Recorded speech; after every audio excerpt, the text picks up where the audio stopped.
Traders, complete solution for submersible pumps and electrical accessories, near Old Auto Office, Mahbubnagar. रहा है आज मस्जिद शम्स शाह साहब गुट्टा महबूबनगर की जो ज़मीन का मसला था, दोनों पार्टीज़ के बीच कॉम्प्रोमाइज़ करा के मिस्टर श्रीनिवास गौड़ साहब अपने घर पे दोनों को बुला के समझा के और उनको भी अल्टरनेट अरेंजमेंट करके वो लोग भी नाराज़ नहीं हुए। जैसा मस्जिद की जो अभी मौजूदा मस्जिद की भी आराज़गी को और बाजू में हज हाउस के लिए भी जो ज़मीन खाली ज़मीन थी उस पे हज हाउस के कंस्ट्रक्शन के लिए आज जो कॉम्प्रोमाइज़ कराए, वो ज़मीन जो करोड़ों में आज उसकी कीमत है, वो ज़मीन को इतनी आसानी से 45 साल 40 साल से 5-6 केसेस चल रहे, रोज़ वहाँ पे हिफाजत करने के वास्ते बहुत सारे लोग उसकी हिफाजत में भी लगे हुए थे। वो मसला इतनी आसानी से जो 4-5 दिन से मिनिस्टर साहब अपने मकान पे बुला के वो लोगों से नेगोशिएट करके बात करके उनको भी खुशी वो लोगों को भी मना के जो आज करे, शायद हमारे लिए और हमारी आराज़गी वक्फ़ की आराज़गी मुसलमानों की आराज़गी है, तो हमारी आराज़गी को सेव करे। मैं महबूब नगर के मुसलमानों की तरफ से श्रीनिवास गौड़ साहब का शुक्रिया अदा करता हूँ। और ये जो पेपर्स ये मस्जिद शम्स के लिए भी जो आराज़गी थी, वो भी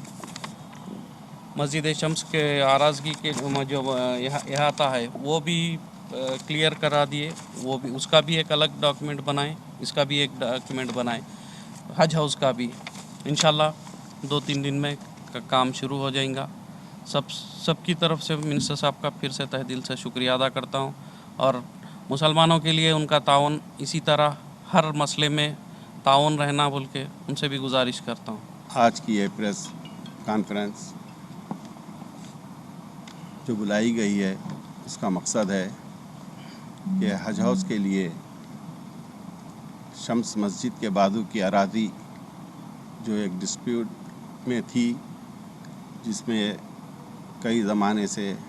जो है ना मुक़दमे चल रहे थे, उसमें जो है जो मुखालिफिन थे उनको और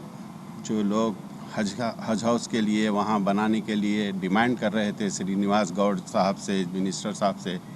तो कल उन्होंने उन तमाम मुखालिफिन को और जो दावेदार थे उसके उनको और जो हज हाउस के लिए जो है ना मुसलमान उस जगह पे बनाने के लिए जो रिक्वेस्ट कर रहे थे, उन सबको बुलाकर अपने मकान पर जिस अंदाज़ में जिस तरीक़े से उन्होंने एक संजीदा तौर पे अच्छा सा एक सॉल्यूशन निकाल कर उन सब से जो है ना ये एक मेमोरेंडम ऑफ अंडरस्टैंडिंग लिखा दिया गया कि भाई उस जगह पर अगर हज हाउस और शम्स मस्जिद की डेवलपमेंट करते हैं तो वो जो मुखालिफिन हैं वो लोग उसमें किसी किस्म की दखलअंदाज़ी या किसी किस्म की रुकावट पैदा नहीं करेंगे। ये एक ऐसा इक़दाम है जिसके लिए हम तमाम मुसलमान जनाब वी श्रीनिवास गौड़ साहब मिनिस्टर का हम तहे दिल से शुक्रिया अदा करते हैं और उनको इस इक़दाम के लिए उनका खैर मुक़द्दम करते हैं। और साथ ही साथ हमें ये भी जान लेना चाहिए कि हमारे तेलंगाना में आप जानते हैं अब जो असम्बली चल रही है उसमें जो है पिछले कुछ दिनों से जो है हमारे क़ायद मुक़न्नना जनाब अकबरुद्दीन अवैसी साहब जो है ना इस औक़ाफ़ी जायदाद के ऊपर आवाज़ उठा रहे हैं और ये बता रहे हैं कि 70,000 एकड़ से ज़्यादा अराज़ी तमाम तेलंगाना में है, जिसमें से 57% जायदाद पर यानी क़ाबिज़ीन हैं और उसी तरीक़े से महबूब नगर में 27% जायदाद पे औक़ाफ़ी क़ाबिज़ीन हैं। तो हम इस मौके पर ये भी हम चाहते हैं जनाब श्रीनिवास गौड़ साहब और तेलंगाना हुकूमत, क्योंकि एक मुस्लिम दोस्त हुकूमत है, तो हम ये चाहते हैं कि वो इस पर ध्यान देते हुए तमाम क़ाबिज़ीन को इस कब्ज़े से हटाकर इसको मुसलमान के बेहतरी के लिए इस्तेमाल करें, इन ज़मीनों को, और इनके लिए जो वक्फ़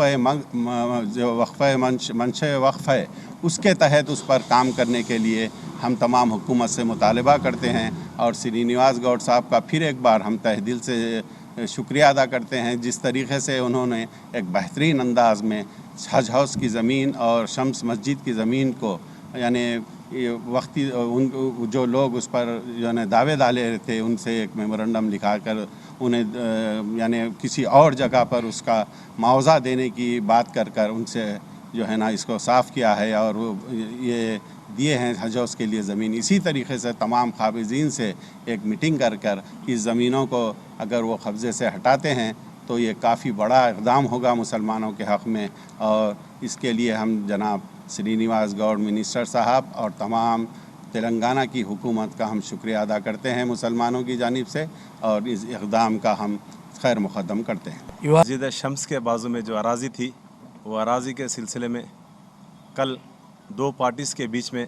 جو زمین کا جھگڑا چل رہا تھا، شمس مسجد کے بازو کے جو زمین کے بارے میں لے کر، اس زمین کو کل ہمارے ہردل عزیز منسٹر شری وی سینواس گوڈ صاحب کے مکان پر کل دو پارٹیز کو بلا کر وہاں پر سنجیدگی سے زمین کے مسئلے کو حل کیا گیا ہے، اور مسجد شمس کے بازو میں حج ہاؤس کی تعمیر کے لیے دو پارٹیوں کو بٹھا کر رضامندی کیا ہے۔ یہ بہت بڑی خوشی کی بات ہے۔ ہمارے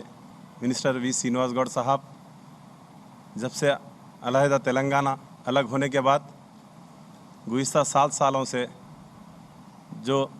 تلنگانہ اسٹیٹ جو ترقی کے اس پہ جا رہا ہے، یہ بہت بڑی خوشی کی بات ہے۔ ہمارے سی ایم KCR صاحب کی صدارت میں، ہردل عزیز صاحب، ہمارے منسٹر وی سینواس گوڈ صاحب کی صدارت میں جو گنگا جمنا تہذیب کی مثال جو دیکھے ہیں ہم، کل سینواس گوڈ صاحب کے گھر پہ دیکھے ہم، کوئی جھگڑا نہیں، کوئی مسئلہ نہیں، دونوں کو سمجھا کر وہاں کر زمین دلا کر حج ہاؤس کی تعمیر کرنے کے لیے ہمیں جو توقع دیا ہے ہمارے منسٹر وی سینواس گوڈ صاحب کا، میں تہ دل سے اور ہمارے کونسلروں کی طرف سے اور ہمارے شہر محبوب نگر کے عوام کی طرف سے میں تہ دل سے میں شکر ادا کرتا ہوں، اور ساتھ ہی ساتھ شہر محبوب نگر ایک ڈیولپمنٹ کی طرف، ترقی کی طرف بڑھتا ہوا جا رہا ہے۔ مثال کے طور پر مائنارٹیز کے لیے 1 کروڑ 20 لاکھ کی لاگت سے 120 کروڑ کی لاگت سے ویرنا پیٹ میں ریزیڈنشل اسکول لایا ہے۔ تلنگانہ کے کوئی ڈسٹرکٹ میں کوئی منسٹرز، کوئی MLAs نہیں لایا ہے۔ واقعی تعریف قابل ہے۔ اب کنسٹرکشن بھی چل رہا ہے، آپ لوگ کبھی بھی آ کے دیکھ سکتے ہیں، اس کا جائزہ لے سکتے ہیں۔ اور دوسری بات، مائنارٹیز کو اور نان مائنارٹیز کو بھی CM ریلیف فنڈ دیا جا رہا ہے۔ تقریباً کوئی ڈسٹرکٹ میں کوئی اجلاس میں نہیں چل رہا ہے، لیکن CM ریلیف فنڈ یہاں پر جو بھی دواخانے میں زیر علاج ہوتے ہیں وہاں پر جا کے ان کی مزاج پوشی کر کے ان کے بلوں کو میں دیتا ہوں، میں ذمہ داری لے کے آپ لوگوں کے بلاں دلاتا ہوں، وہ لوگ وعدہ کرتے ہیں پیشنٹوں کے پاس جا کے۔ میں تہ دل سے ہمارے منسٹر وی سینواس گوڈ صاحب کا میں تہ دل سے شکریہ ادا کرتا ہوں، اور یہ تلنگانہ میں گنگا جمنا تہذیب کا ایک مثال چل رہا ہے۔ بڑی خوشی کی بات ہے، جب سے تلنگانہ حکومت جب سے آئی ہے ہمارے CM KCR صاحب کی طرف سے، میں جو 7 سال کے درمیان نہ ایک جھگڑا اور نہ ایک کرفی نہ ایک فسادات ہوئے، بہت بڑی خوشی کی بات ہے۔ نہیں تو گزشتہ سرکاروں میں دیکھیں ہم، کرفیاں ہوتے تھے، جھگڑے ہوتے تھے، لڑائیاں ہوتے تھے، ہندو مسلم کے فسادات ہوتے تھے۔ آج تلنگانہ حکومت بننے کے بعد گنگا جمنا تہذیب کا مثال چل